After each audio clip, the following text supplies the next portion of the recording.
6 Minute English from bbclearningenglish.com. Hello, this is 6 Minute English from BBC Learning English. I'm Phil. And I'm Georgie. Encountering an animal in its natural habitat is a magical experience. Have you ever seen an animal in the wild, Georgie? Yes, I have actually. I was on a walk and we saw a baby badger. It was on its own and it was really cute. What about you, Phil? Ooh, the most impressive one I've ever seen is actually a whale. I was driving by the coast in Patagonia and you could see them in the sea. Well, that sounds amazing. And funny you say that because whale watching has become popular in many coastal parts of the world. But watching whales is very different from what humans used to do. Hunt and kill them for their oil and meat, an activity known as whaling. Last year marked the 40th anniversary of the International Whaling Commission's global moratorium. That's a temporary ban on the commercial killing of whales. Although Japan, Iceland and Norway continue to hunt whales, there's no doubt the ban has saved many whale species from extinction. In this programme, we'll discuss our past and present relationship with these giants of the ocean, and, as usual, we'll learn some useful new words and phrases too. Plus, you'll find all the vocabulary for this episode, along with a quiz and worksheet on our website, bbclearningenglish.com. But first, I have a question for you, Georgie. You probably know that the world's largest whale is the blue whale, growing up to 30 metres long. But which whale species is the smallest? Is it A, the beluga whale, B, the vaquita whale, or C, the pygmy right whale? Well, pygmy makes me think small, so I'm going to go with C, the pygmy right whale. OK, we'll find out later in the programme.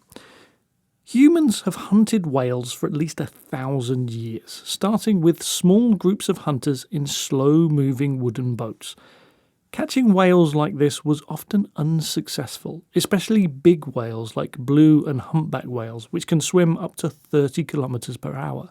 But all that changed in the late 1800s as Jane Pierce of the South Georgia Heritage Trust explained to BBC Radio 4 programme Rare Earth.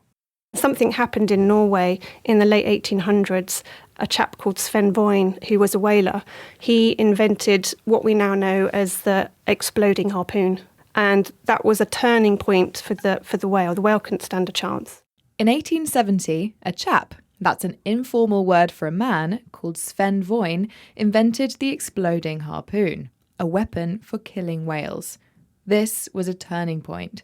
The phrase turning point means a time when a situation starts to change, especially in a positive way, although sadly not in this case.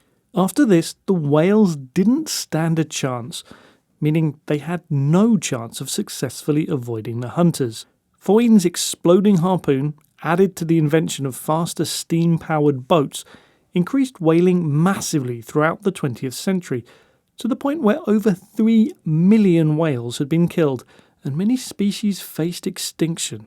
By the 1970s, there were only a few great whales left, and environmental groups like Greenpeace started the Save the Whales campaign to make people aware of devastation in whale populations and the cruelty of whaling.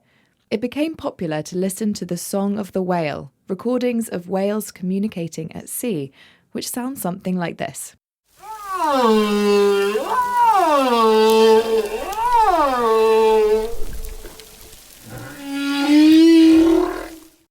Here's marine biologist Joe Roman discussing the Save the Whales campaign with BBC Radio 4's Rare Earth. People started thinking about whales in different ways. And then we have to give a shout out to activist groups like Greenpeace, who put their rib boats, they put their Zodiacs in between Soviet hunting vessels and sperm whales. And they were very good at media. Joe gives a shout out to Greenpeace activists for protecting whales. To give a shout out to someone means to praise them in public. Videos and photos taken by Greenpeace changed public opinion about whaling. Joe says Greenpeace were good at media, meaning they skillfully used media outlets like TV and newspapers to convey their message to the public.